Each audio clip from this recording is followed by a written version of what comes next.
কটা জিরে আর কালো জিরে। দেখুন আমার পনিরটা ভাজা হয়ে গেছে, পনিরটা তুলে নেব। দেব সোয়াবিনগুলো তেলে আবার ভেজে নেব। দিয়ে দেব লবণ একটু। সোয়াবিনটা যতক্ষণ ভাজা হচ্ছে ততক্ষণ আমি দিয়ে নেব তেলের মধ্যে একটু লবণ। মিক্সির বাটিতে নিয়ে নিয়েছি আদা, রসুন, পেঁয়াজ, টমেটো পেস্ট করে নিয়েছি। দেব হলুদ, দেব লঙ্কার গুঁড়ো। মশলাটা ভালো করে কষে নেব। গাইস, টমেটো একটা কুচি করে এর মধ্যে দিয়ে দেব। দেব চিনি,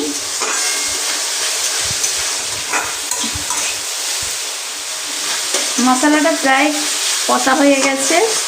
এবার এই কষা মশলার ভেতরে আমি এইগুলো দিয়ে নেব।